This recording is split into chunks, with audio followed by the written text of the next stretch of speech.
39 minutos pasaron de las 5 de la tarde, como todos los miércoles. Tenemos la columna de política con Ingrid Lasser desde La Plata. Hoy un poquito retrasados, pero la tenemos en línea. ¿Cómo va? Buenas tardes. Buenas tardes, Manu, a vos, a todos los oyentes. Bueno, sí, un poquito más tarde, pero acá estamos para contar las noticias de la semana y principalmente ponernos un poco a analizar lo que nos viene pasando, ¿no? A nivel política, pero también a nivel economía, que determina muchas veces la política y viceversa, ¿no? En este caso vamos a hablar puntualmente hoy de las implicancias del proyecto de ley que presentó el gobierno para el presupuesto 2019. Sabemos que este lunes, Nicolás Duhovne, el ministro de Hacienda, presentó el proyecto de ley en la Cámara de Diputados y, tuvo algunas justificaciones ya que vienen siendo el cliché del gobierno en las últimas semanas y en los últimos meses, en realidad, ¿no? El tema de la crisis económica, por ejemplo, ¿no? A partir de las turbulencias externas, la sequía de los últimos 50 años, me encanta que siempre usen el término de los últimos 50 años, también la suba de las tasas de interés más rápida de lo esperado en Estados Unidos, las disputas comerciales entre Estados Unidos y China, y también, obviamente, los sucesos judiciales de la causa de los cuadernos, de la que también vamos a estar hablando el día de hoy. Lo central que propone, el ministro de Hacienda, como sabemos muy bien, es llegar como sea al déficit cero, ¿no? En el presupuesto 2019, principalmente en materia fiscal. Para eso, el gobierno tiene prevista una baja del 7%, casi el 8% en realidad, 7,7%, respecto al presupuesto del año pasado. En lo que sí hay un incremento bastante grande, ¿no? Monstruoso diría yo, es en la partida presupuestaria para pagar los intereses de deuda, que en el proyecto figura con un aumento respecto al año pasado, ¿no? En realidad este año, del un poquito más del 48%, 48,6%.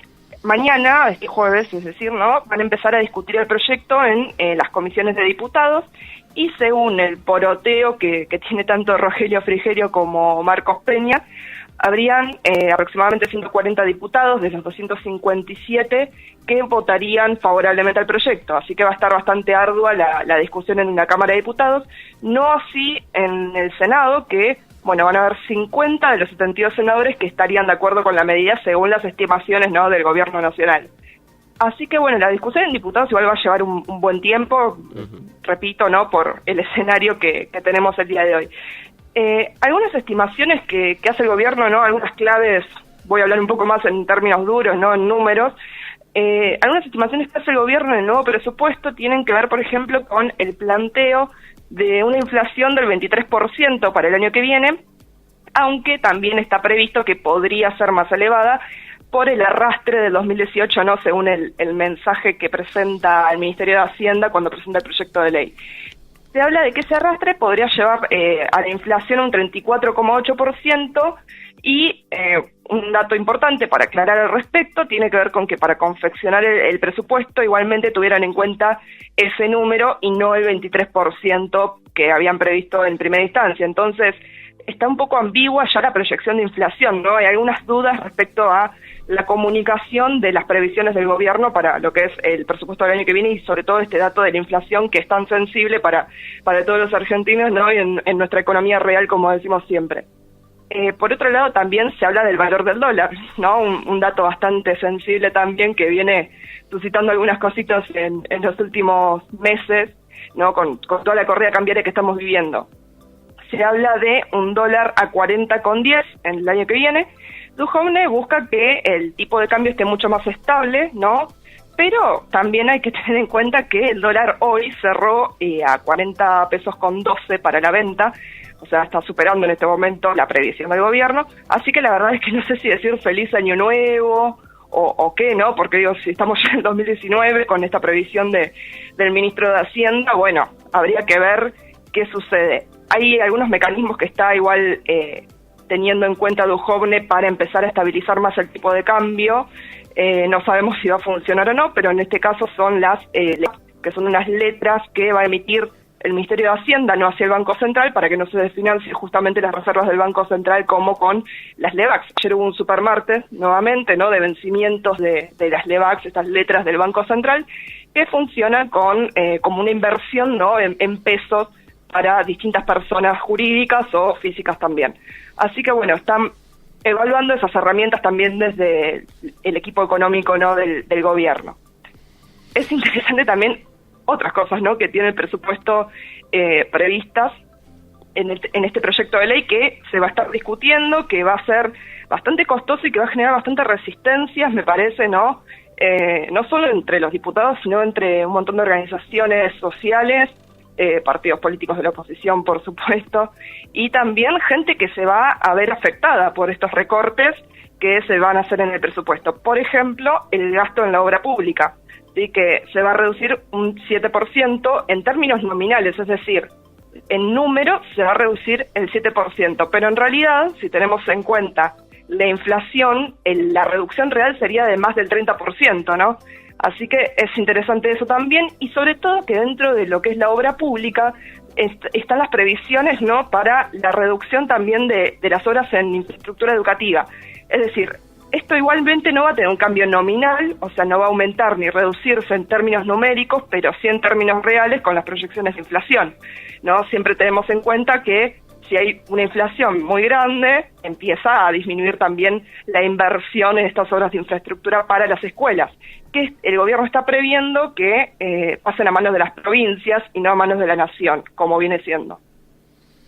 Así que esto también traería problemas a diferentes áreas, el recorte en lo que va a ser el presupuesto. Uno de los temas importantes de esta semana, y el otro, ¿cuál es también, Ingrid? Sí, en realidad también hay otras cuestiones, ¿no?, respecto al presupuesto que no quiero dejar afuera porque que son interesantes, ¿no? Sobre todo el tema del Fondo de Garantía de Sustentabilidad del ANSES, que esto hay que prestarle muchísima atención. Es un dinero que siempre se encuentra en stock, en realidad, no se pone en circulación, que tiene que ver con el pago de haberes a los jubilados, ¿no? Entonces, este dinero que está en este momento quieto, en abril del año que viene, pasaría a ser también una parte de ese Fondo de Garantía de Sustentabilidad, parte del pago para los haberes jubilatorios. Es decir, no tendría tanto de garantía, ¿no?, en ese caso, porque, bueno, justamente se paga, digamos, ese tipo de cosas. También otras cosas que tienen que ver con, por ejemplo, el fondo de incentivo docente, que no va a aumentar, ¿sí?, y que, digamos, el propósito del gobierno es congelarlo, básicamente, y que la inflación lo vaya comiendo poco a poco. Esto es un dato que también es interesante, ¿no?, para la cantidad de docentes que hay a nivel nacional. Y también, sobre todo, en términos de tarifas, se prevé un aumento de tarifas para enero ya en la electricidad, como un ajuste simplemente de lo que pasó con la inflación este año, es decir, que todavía no está previsto para el año que viene. Sí se dice, ¿no?, desde el Ministerio de Hacienda, que va a estar por debajo de la inflación. Y por otro lado, otra cuestión también del presupuesto es que se eliminan las exenciones del impuesto a las ganancias para funcionarios y para mutuales y cooperativas, que justamente en el debate, en realidad, por el presupuesto previsto para este año, lograron que justamente que tengan esas exenciones del impuesto a las ganancias por una cuestión de, justamente, no tenían ganancias tan grandes, ¿no?, las cooperativas principalmente. En este caso, se prevé que las cooperativas paguen el impuesto a las ganancias. Así que la verdad es importante, ¿no?, ver cómo también las propuestas de campaña que hizo Cambiemos en su momento no se están cumpliendo, no se está cumpliendo la pobreza cero, no se está cumpliendo tampoco justamente proteger a los jubilados, proteger a los docentes, proteger e invertir en escuelas, invertir en casas, ¿no?, esto de la promesa de campaña de las 2 millones de casas. También la cuestión, bueno, obviamente, de no vas a pagar impuestos a las ganancias. Bueno, ¿qué está pasando, no? Cada vez más gente tiene que pagar este impuesto por una cuestión de, supuestamente, ser la variable de ajuste, ¿no?, con el déficit fiscal, para que justamente no haya déficit fiscal previsto para el año que viene. Así que la verdad es importante, ¿no?, ver ese tipo de cuestiones, ¿no?, que son muy mínimas y que, bueno, yo estuve leyendo el presupuesto, el documento está público, si cualquiera de ustedes quiere verlo, ¿no?, está en la página del Ministerio de Hacienda. Es interesante ver, ¿no?, todo lo que tiene previsto el presupuesto con unas palabras muy, muy del español antiguo, ¿no? Pero la verdad es interesante leerlo y conocerlo para que, bueno, sepamos de qué estamos hablando, ¿no? Ayer vi un video donde Mauricio Macri, no sé si era nuevo o viejo, en una conferencia, creo que era algo relacionado a agropecuario, no me acuerdo la marca, algo relacionado al campo, una empresa relacionada al campo, dice: tenemos que dejar de pensar de que las pymes son buenas y las grandes empresas son malas. Bueno, claramente es la visión que tiene el gobierno de las pymes, ¿no? La pequeña y media empresa, con el tema de que también, por ejemplo, el exministro de Producción, Francisco Cabrera, en su momento dijo que eran unos llorones, los empresarios, ¿no? Por un tema de justamente esta cuestión de que las pymes están siendo muy ahogadas por la situación económica. Entonces, es claramente un gobierno para las grandes empresas, no hay mucho más que decir al respecto, ¿no? Es simplemente ver cómo van operando con sus decisiones políticas, ni siquiera estoy hablando de justamente esto que vos decís, ¿no? En términos discursivos, si se quiere. Así que, bueno, es interesante también pensar eso, y por otro lado, para cerrar con el tema presupuesto, en el Senado hoy se está discutiendo en la Comisión de Presupuesto, justamente que preside Esteban Bullrich, un proyecto que presentó Adolfo Rodríguez Sac para que la deuda externa no supere al 60% del PBI, ¿no? Poner una obligación de que el gobierno no tome más deuda si la deuda justamente supera el 60% del PBI. ¿Qué pasa? Esto lo pone en unos aprietos al gobierno porque estamos en un momento en el que la deuda en dólares, ¿no? La deuda de moneda extranjera llega a un 80% del PBI, entonces no podría cerrar un acuerdo con el Fondo Monetario Internacional de aprobarse el proyecto de ley. Igualmente, el proyecto de ley lo presentó el año pasado, recién hoy se está discutiendo, ¿no? Así que la verdad también digo, es importante ir viendo cómo van actuando distintos actores de la política al respecto, no por defender a Adolfo Rodríguez Sac, que lejos estamos de eso, pero sí es interesante ver que también hay instrumentos para tratar de poner algún condicionamiento, ¿no? Y que la oposición está bastante dormida en esos términos, más allá de pronunciarse verbalmente en contra del ajuste, no hay más de una vez una cuestión de decisiones, ¿no? Que tengan que ver con, por lo menos, intentar cercenar estos cambios que vienen haciendo y que significan claramente un ajuste muy grande sobre los sectores más vulnerables, más allá de lo que diga el gobierno de que quieren cuidar a los sectores vulnerables, ¿no? Así que también es interesante ver cuál es el rol de la oposición. Estamos en un año que, si bien no es de elecciones, estamos muy cerca y estamos justamente en un contexto en el que la oposición no está organizada para defender, ¿no? Al pueblo, si se quiere, del ajuste que está propinando el gobierno, y la verdad llama mucho la atención, ¿no? También cómo se van a mover las fichas para lo que es el año que viene. Por el momento también, y hablando de la oposición, ¿no? Y pasando a otro tema, con el tema de la causa de las fotocopias de los cuadernos, ¿no? Sabemos que esta semana Claudio Bonadio procesó con la prisión preventiva a Cristina Fernández de Kirchner, que es una de las personas que, si bien, como siempre digo, tiene un techo muy grande en términos de votos, es una persona que tracciona una gran parte del electorado, ¿sí? Y que justamente es la persona reconocida como una de las grandes opositoras a Mauricio Macri, para bien o para mal, digo, ¿no? Sobre todo con respecto al tema de la polarización de la que se habla mucho, ¿no? De la que se habló el año pasado principalmente, cuando Cristina fue candidata a senadora por Unidad Ciudadana. De lo que se acusa a Cristina Fernández de Kirchner y también a Néstor Kirchner, lo que resulta extrañísimo, porque digo, ¿cómo vas a acusar judicialmente a un muerto? Digo, ¿qué tipo de condena puede cumplir un muerto? Se los acusa de ser jefes de una asociación ilícita, ¿sí? Que justamente recaudó dinero ilegal para enriquecerse a ellos mismos, para beneficio propio. Y que también los que están involucrados en esta organización, esta asociación ilícita en realidad, son Julio De Vido y Roberto Barata, que ya sabemos que fue acusado por su chofer Oscar Centeno. Y bueno, la verdad es interesante ver también las fojas, ¿no? Judiciales que presentan este tipo de acusación, porque no hay ninguna evidencia específica en las 550 páginas que tiene el fallo de Bonadio. No hay ninguna evidencia, ¿no? De dónde podrían estar esos dólares, ni tampoco los bienes ni las cuentas, digamos, ni nada por el estilo, que las bóvedas, las famosas bóvedas y las cajas fuertes que dan forma a ciertos pozos, según la ministra de Seguridad Patricia Bullrich, ¿no? La verdad es que no hay ninguna prueba de eso, no hay ninguna, por lo menos ninguna visión de dónde podría estar esa plata, ¿sí? Y la verdad es que también se observa un poco en la causa judicial que hay unas dificultades de redacción bastante escandalosas.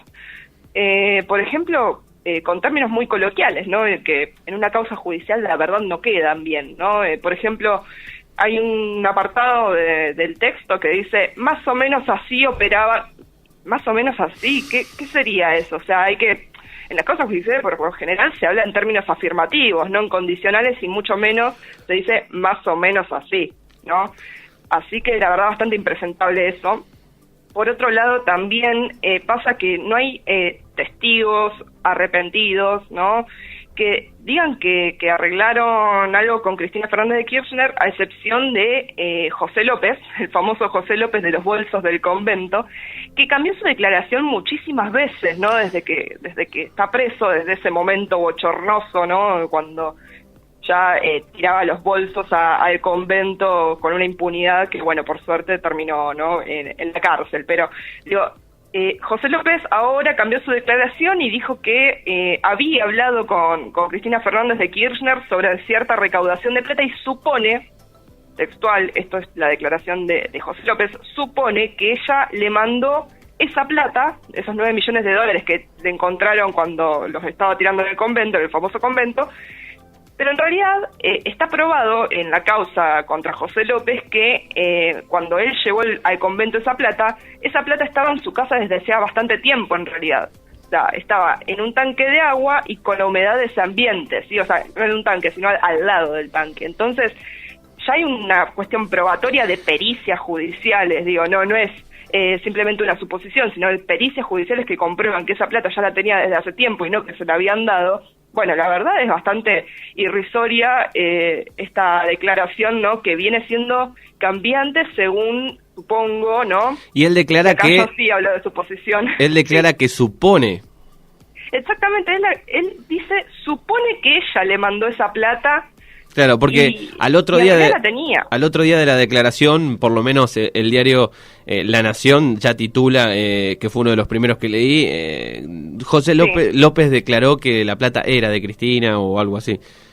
Sí, en realidad habla supuestamente en la declaración, ¿no?, de que recibió esa plata por intermedio de Gutiérrez, que era el ex secretario de Néstor Kirchner, y que, bueno, que la recibió en el 2016, digamos, ¿no? Entonces, también hay otra cuestión, que es que Cristina Fernández de Kirchner no tiene una relación comprobable con Gutiérrez, por lo menos desde el año 2011, digamos. Entonces, no hay ninguna prueba que certifique que esa plata, digamos, haya tenido un contacto con Cristina Fernández de Kirchner. Y además, 5 declaraciones, decir, bueno, ¿cuál le creo a López de todas las declaraciones que hizo, que son distintas todas, ¿no? Decir, ¿cuál le creo?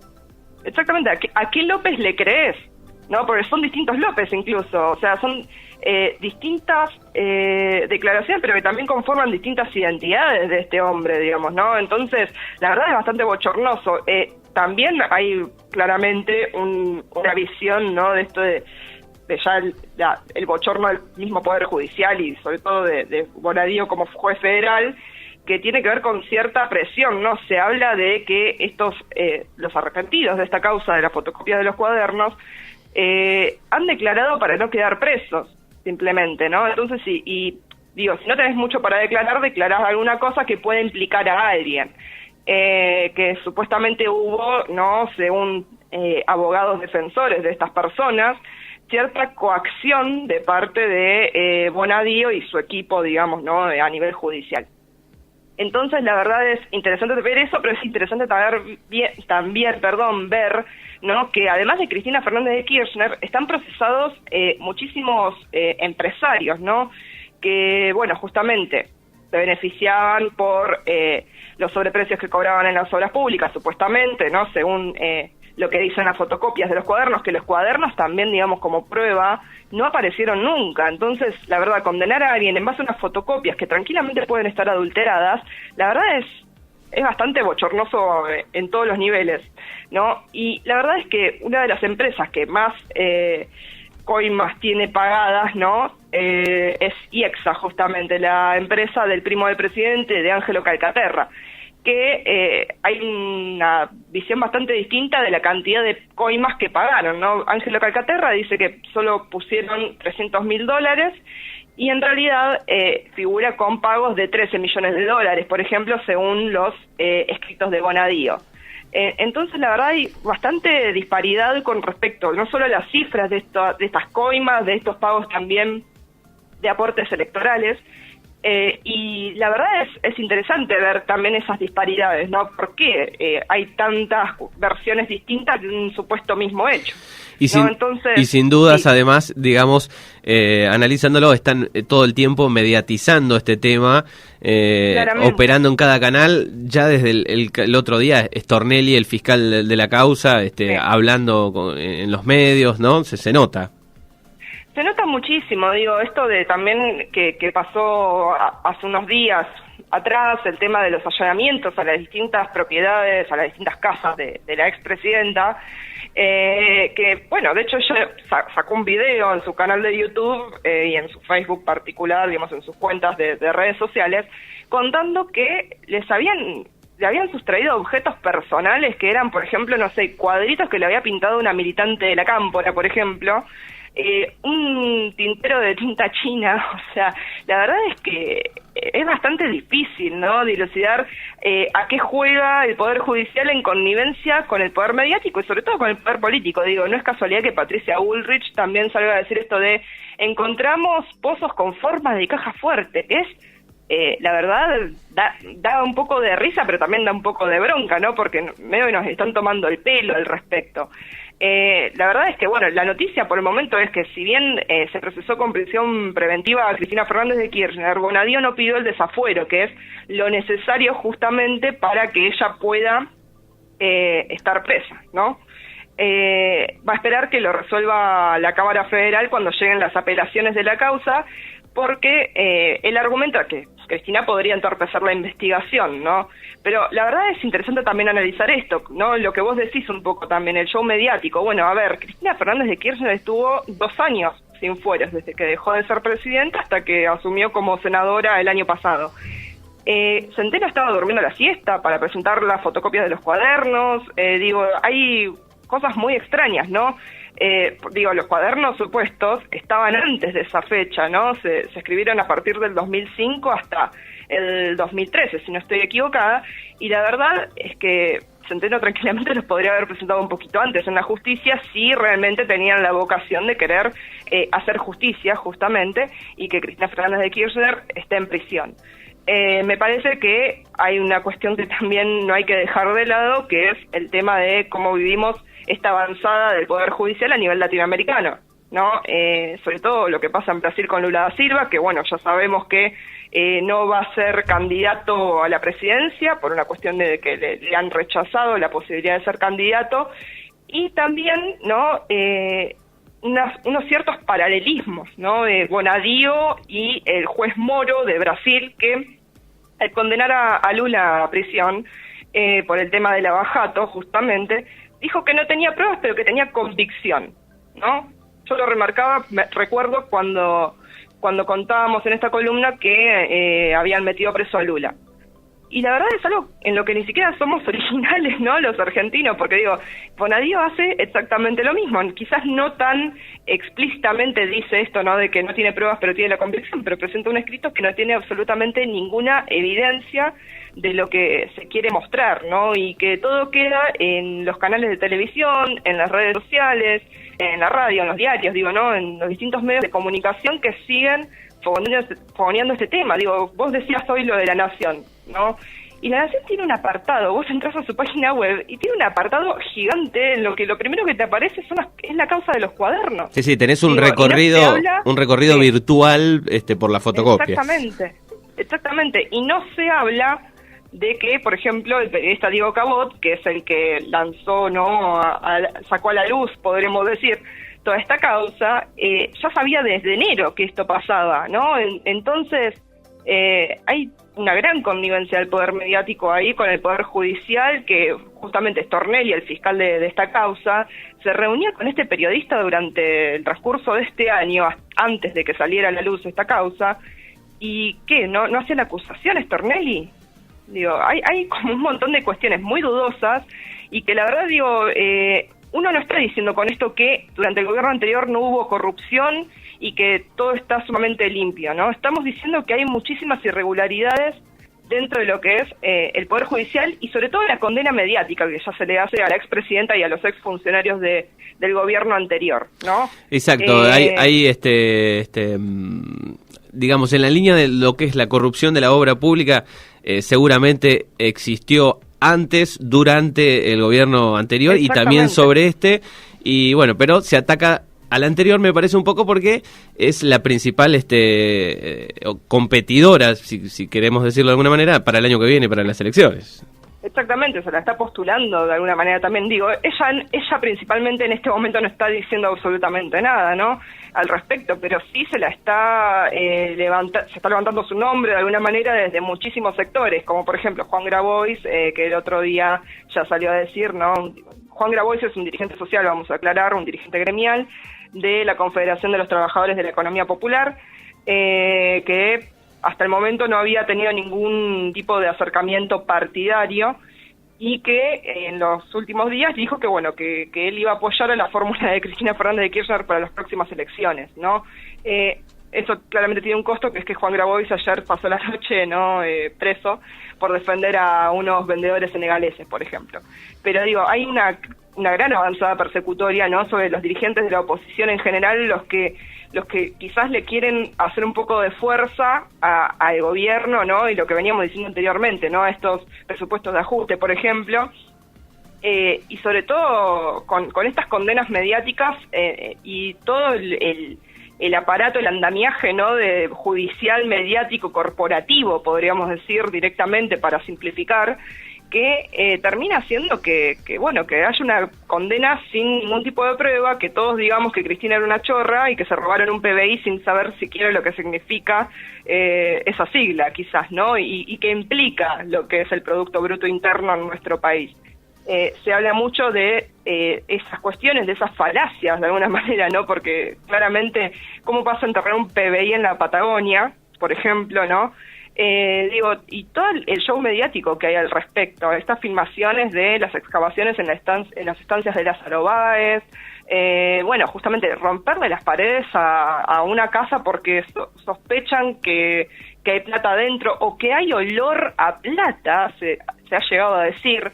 Digo, hay un montón de cuestiones que ya son surrealistas cuando se habla de estos temas. Y repito, la corrupción claramente, lamentablemente, si se quiere, es un tema inherente a todos los ámbitos, no solamente al ámbito del poder político, sino también al ámbito del poder empresarial, como bien podemos ver en estas causas, pero también, digamos, todo lo que tiene que ver, como decías vos hoy, existió antes, durante, ahora y lamentablemente va a seguir existiendo. ¿Por qué? Porque hay justamente dos partes para que se complete ese ciclo, ¿no?, de corrupción y sobre todo una fuerte complicidad de ciertos poderes económicos de nuestro país que siguen sosteniendo esa situación, ¿no? Esto de la famosa patria contratista, el famoso concepto de la patria contratista que venimos escuchando desde hace un montón de tiempo. Digo, yo nací en el 95 y lo vengo escuchando desde que tengo uso de razón, el concepto de patria contratista. Sí. Y mis viejos lo escucharon desde chicos también, digo, o sea, viene ya de por lo menos desde los 70 el concepto de patria contratista. Entonces es algo que ya es un fenómeno histórico y que lamentablemente no escapa a ningún tipo ni de partido político, ni tampoco ni siquiera de Argentina misma, digamos. Esto sucede en el mundo, es un problema del mundo. Exactamente, no es solamente, como decís vos, no es un problema de Argentina solamente, digo. Han tenido que renunciar primeros ministros por ejemplo, el escándalo de los Panama Papers, cosa que acá quedó en el olvido totalmente, ¿no? Entonces, bueno, hay ciertas disparidades sobre cómo se miden, ¿no?, los niveles de corrupción de algunos y de otros. Hay una gran doble vara al respecto. Exacto. Pero bueno, es un tema para seguir desarrollando, pero vamos a cerrar acá porque si no siempre me paso de tiempo. Y la gente que se queja. Está bien, no hay problema. Bueno, gracias por las noticias de esta semana, la mirada, como siempre, y bueno, esperemos que la semana que viene la tengamos al aire y no traiga ninguna noticia de ningún aumento. No creo que suceda, pero bueno. Bueno, vamos a ver si es posible. Yo no prometo nada, porque yo sí que no sé si puedo cumplir lo que prometo. Por lo menos hago esa salvedad ya, ¿no? Bueno, gracias. Bueno, hasta la semana que viene. Hasta la semana que viene. Chau. 9:09 de las 6. Como todos los miércoles, la teníamos desde La Plata a Ingrid Lasser.